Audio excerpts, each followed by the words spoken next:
Example 5। जितनी आप ये एग्जाम्पल करेंगे आपको ये आएगा कि क्वेश्चन कैसे रिवर्स करके मैथमेटिक्स आ सकता है। तो जो डाटा हमें चाहिए, 4 चीज़ें मैक्सिमम चाहिए हो सकती हैं, 3 तो एसेंशियल है, चौथी तब चाहिए जब मार्जिन ऑफ सेफ्टी निकालना हो।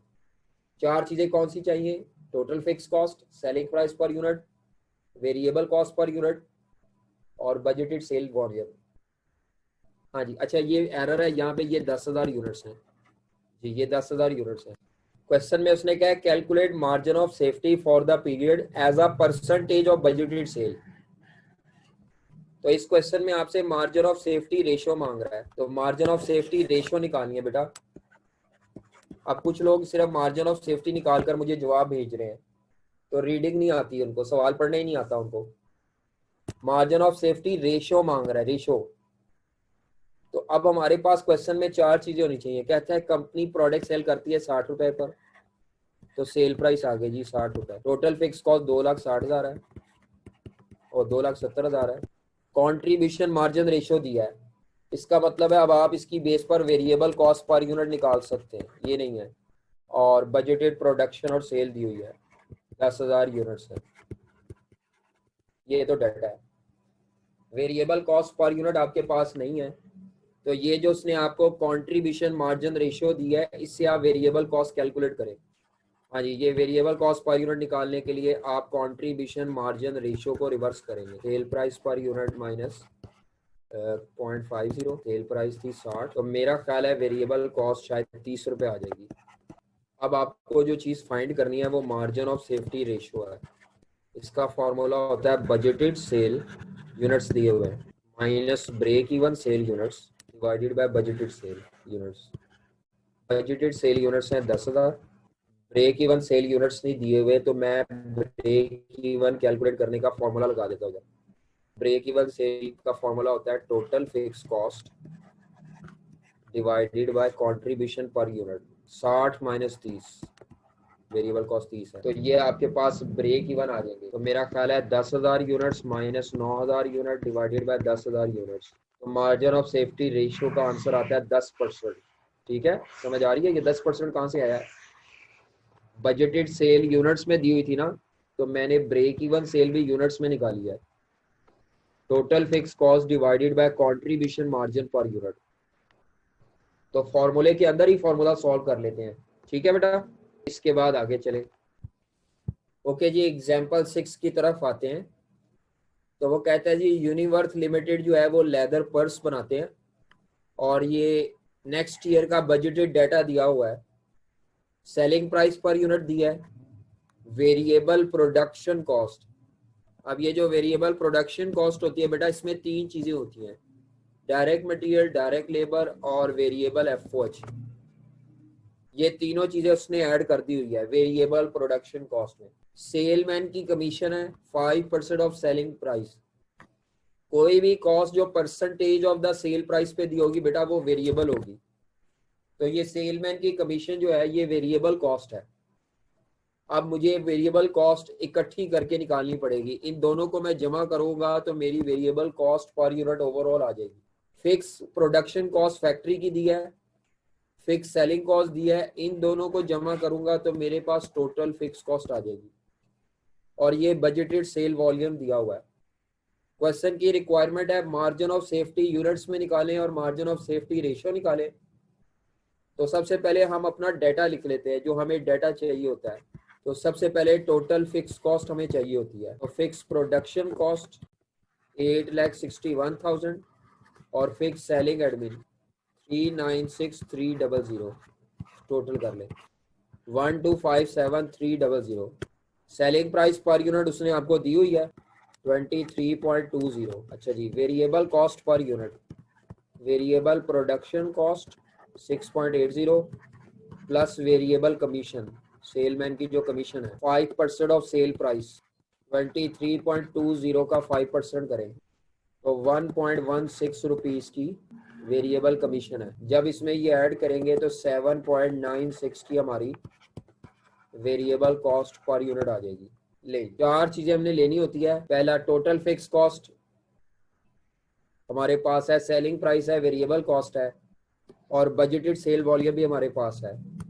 तो रिक्वायरमेंट नंबर 1 को अगर हम सॉल्व करें, मार्जिन ऑफ सेफ्टी यूनिट्स में निकालना है, तो इसका फॉर्मूला होता है budgeted sale units minus break even sale units. Question में आपको बजटेड सेल यूनिट्स दिए हुए थे 1,80,000, ब्रेक इवन सेल यूनिट्स नहीं दिए हुए थे, तो उसमें फॉर्मूला लगा लें total fix cost 1257300 divided by contribution per unit 23.20 minus 7.96, तो 15.24 आ जाएगा नीचे। 1257300 82,500, 1,80,000 यूनिट्स माइनस 82,500, तो ये अगर हम करें तो 97,500 यूनिट्स का मार्जिन ऑफ सेफ्टी आ जाएगा जी। मार्जिन ऑफ सेफ्टी यूनिट्स आ जाएंगे।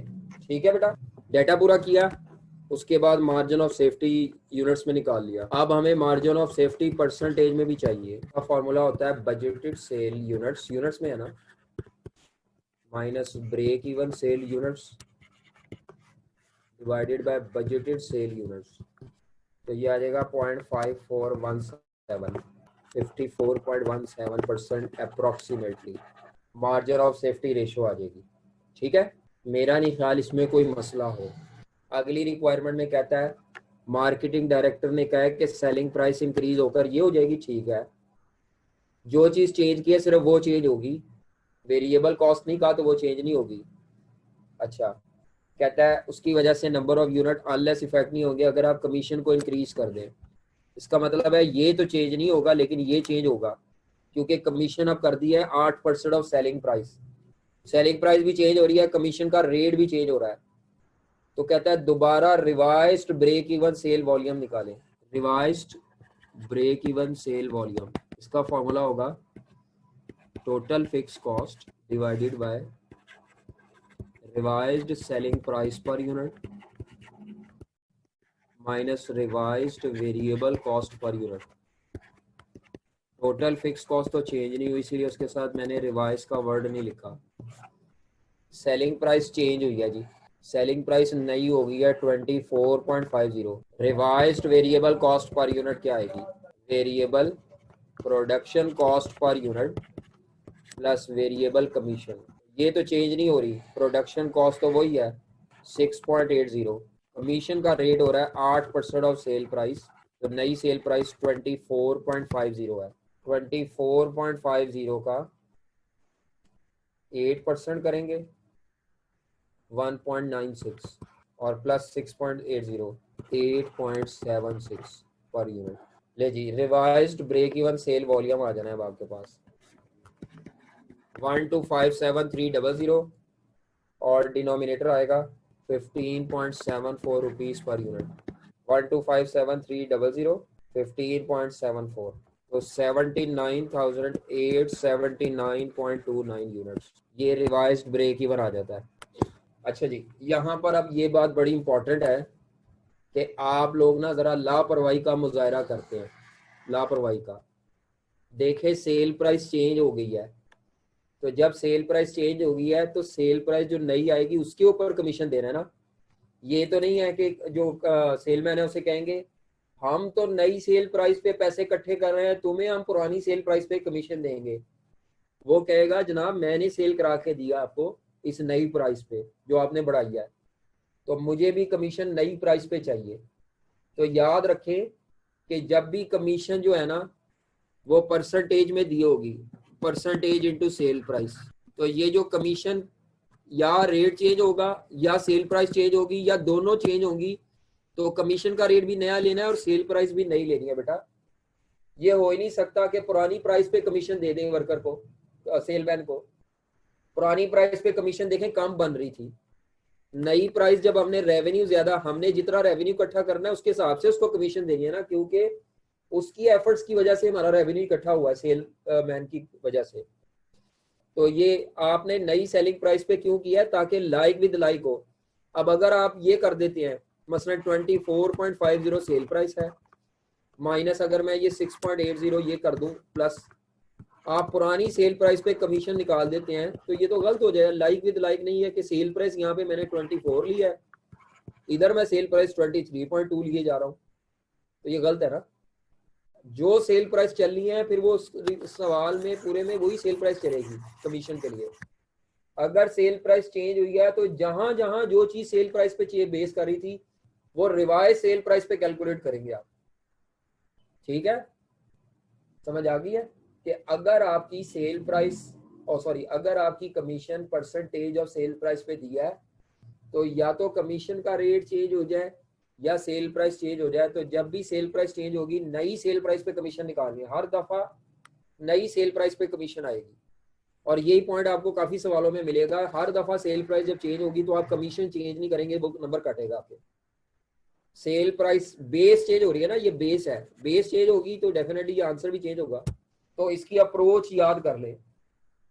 अप्रोच में दो बातें याद कर ले। पहली बात कि हमें सवाल शुरू करने से पहले चार चीजें सवाल में ढूंढ लेनी है, नहीं है तो वो कैलकुलेट करें पहले। दूसरी बात, अगर किसी फॉर्मूले का जवाब दिया हुआ है तो इसका मतलब है रिवर्स कैलकुलेशन रिक्वायर्ड है। ठीक है, ओके जी, अल्लाह हाफिज।